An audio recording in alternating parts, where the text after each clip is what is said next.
हर खबर पर होगी आपकी पकड़। डाउनलोड कीजिए एबीपी लाइव ऐप। एक बार फिर से आपका स्वागत है और मेरे साथ अब पिंकी खंडेलवाल जुड़ चुकी हैं। तो आइए खबरों की शुरुआत करते हैं।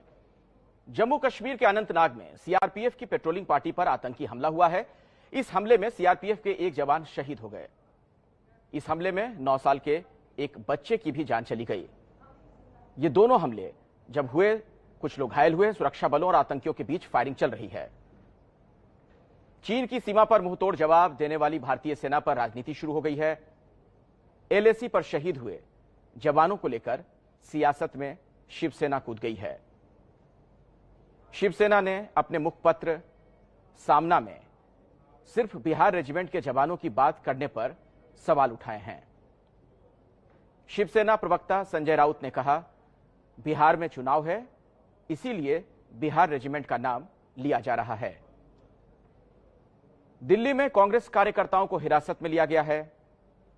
आज कांग्रेस का शहीदों को श्रद्धांजलि देने का कार्यक्रम है। उसी के लिए कार्यकर्ता नेशनल स्टेडियम के पास जमा हो रहे थे। पुलिस ने पहले उनसे हटने को कहा, लेकिन जब वो नहीं माने तब उन्हें हिरासत में लिया गया। कोरोना पर केंद्र और दिल्ली सरकार की गाइडलाइंस के मुताबिक उन्हें हटाया गया।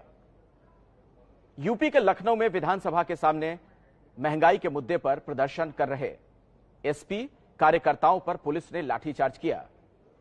एसपी कार्यकर्ता विधानसभा के सामने डीजल और पेट्रोल के बढ़े दामों के खिलाफ प्रदर्शन कर रहे थे।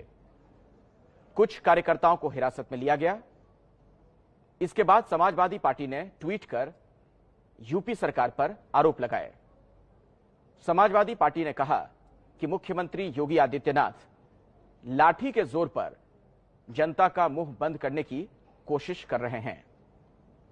कोरोना के इलाज का दावा करने वाली योग गुरु बाबा रामदेव की दवा कोरोनिल इन दिनों सुर्खियों में है।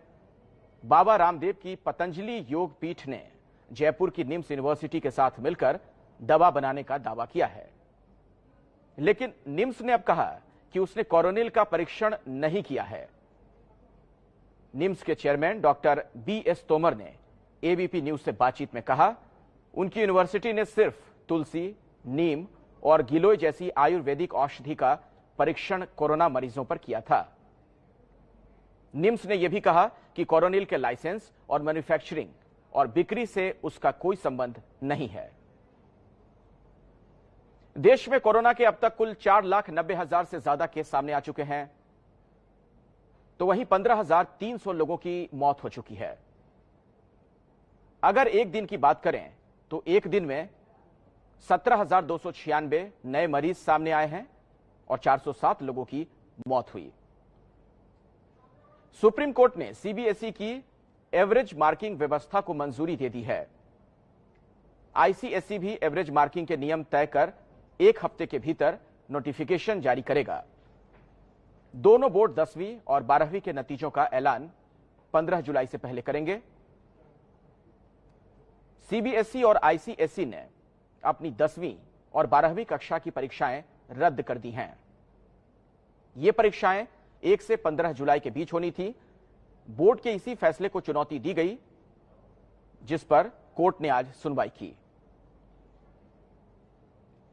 और आगे जरूर देखिएगा कोरोना की दवाई पर किचकिच। देखते रहिए एबीपी न्यूज।